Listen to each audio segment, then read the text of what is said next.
YouTubers! Mike Martins here with the Mike Martins channel. Liar loans surge to record highs despite mortgage lending crackdown, UBS report. Liar loans reemerge despite crackdown on lax rules. Not LAX, lax rules. Survey shows increasing number of liar loans. Now, why am I bringing this up in 3 different articles? Well, it's kind of important that I bring this up. What are liar loans? Well, to make it easy for you to understand, a liar loan is stated income. What is stated income? Stated income is what you tell the banks when you go to them to get a loan, a mortgage, a vehicle, whatever. They call them liar loans. So I go to the bank. I always use stated income because I basically am business for self. I am self-employed.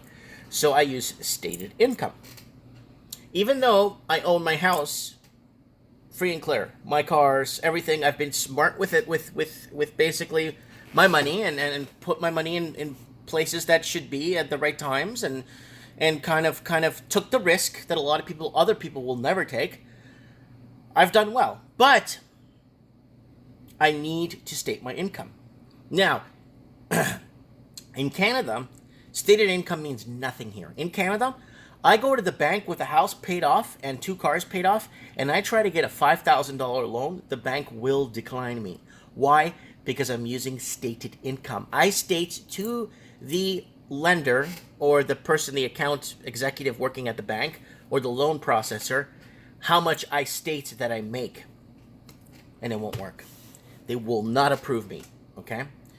And I've tried before to take a $30,000 loan to buy a building here in town for my store. I was $30,000 short. I had the other 89% of the money in cash ready to buy, and they turned me down. So even though I had stated income with the house paid off and money to buy the business, they said no, no, no. So that's that. I kind of wanted to throw that out there. Stated income doesn't work in Canada. So, but what's happening in Australia is actually very interesting. And even with the Royal Commission sniffing around and scratching the surface of what's going on and all the crap they found, it was just phenomenal. A Royal Commission, let's say, is a high-level auditor, I guess, that goes in and audits books or bank deals on the books and kind of looking at what is applied, what isn't applied, what went through, who approved what, stuff like that. An auditor looks at that stuff, looks at the income that the person makes, blah, blah, blah, right? The conclusion of the investigations carried out by the Royal Banking Commission appear to have resulted in the resurgence of liar loans. A study by UBS found the number of mortgage holders who have submitted factual and accurate home loan applications has fallen to a record low. So people are lying on their applications to get approved. That's exactly what people are doing. They're lying on their applications to get approved. And people want to get onto this housing market because they think it's a too big to fail market and all their friends own, and if they get on that market, they can start using their equity in their homes to take flights and, but I don't think that's the case anymore after 2017. I think it's people trying to refinance their mortgages for a better rate, or people trying to get out of the debt trap they're in right now. That's kind of what I'm thinking. And I'm thinking also it's to refinance. So basically, if they don't fit with their stress tests, they could be denied a mortgage even though they have a balance owing on their house.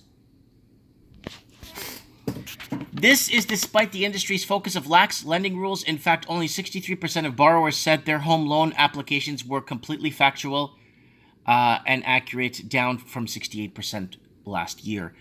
Amongst borrowers who submitted inaccurate home loan applications, 20% overstated their household income, while 23% underrepresented their existing debts. See? But the thing is, when you do a nice hard credit bureau check, like a hard one, you could find inquiries, you could find any gaps on file for bankruptcies. There's a lot of things you could find, usually on a hard credit pull. So, not sure why they would they lie about the amount of debt they're carrying when I could easily find out by taking some basic information from somebody. Meanwhile, around 40% of loans were challenged through brokers. Channeled through brokers, sorry. Channeled. So instead of like in Canada, you go to the bank, you do a mortgage application, they tell you if it's pending approved, and then they send it to an underwriter, they ask for the paperwork, they send out the appraiser, they do it like that. In Australia, a lot of it gets channeled through brokers. And that's a huge problem. Because then brokers have it and they're like, I'm going to fix this. Woo! All right. Of the big banks, ANZ had the most number of liar loans with 42% of borrowers claiming they submitted applications that weren't completely accurate. Commonwealth Bank and National Australia Bank followed with 39 and 34% respectively. During the quarter of 2018, UBS found a significant reduction in application inaccuracies.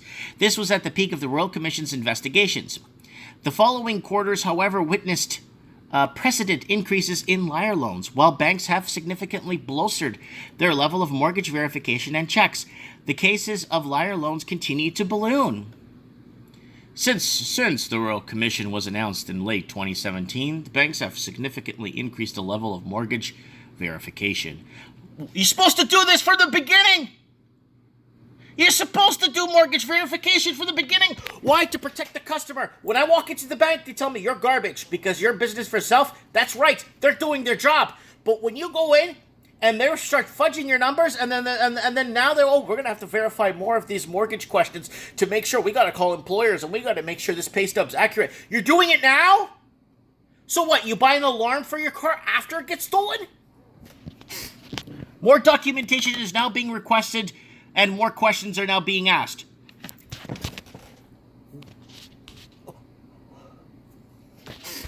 UBS banking analyst Jonathan Mott told the Australian Financial Review. He added, "We expect this to lead to a rise in percentage of customers indicating their mortgage application was factual and accurate. Unfortunately, this does not appear to be the case." So, guys, this is it, guys. You can't treat your bank like your friggin' barber. Okay, you go into a barber, you pay him $20 to cut your hair. You know why? Because you can't cut your own hair properly on the back or whatever, right? Right. So you give this guy $20 and say, "Hey, bud, here's $20. I can't cut my own hair. Here's $20. You win. Go ahead and cut my hair." Everyone's treating their banks, their brokers, their car dealers like friggin' barbers. Here's my money, or where do I sign? I want this.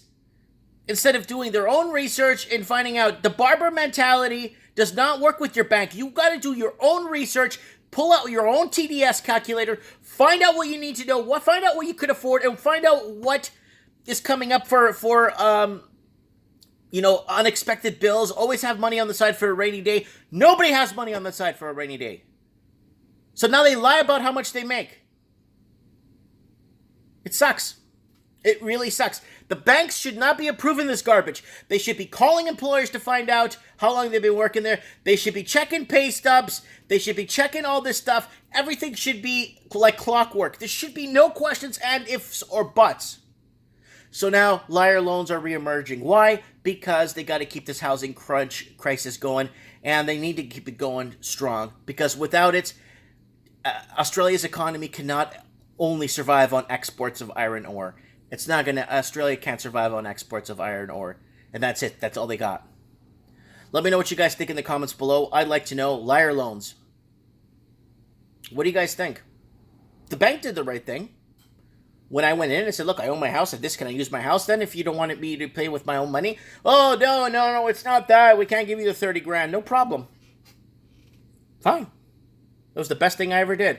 I put that money into IPL when it was at like $11 a share. Was gaining dividends off it, sold IPL, put half of it in gold and silver, sold some profits from that, and then I'm just whistling Dixie right now. And if I went through with that deal and bought that place and had to put another $40,000 in rentals in it, I probably would be in a lot of trouble, and I wouldn't be in this cool spot that I am, paying next to nothing for rent. Let me know what you guys think in the comments below. Please let me know.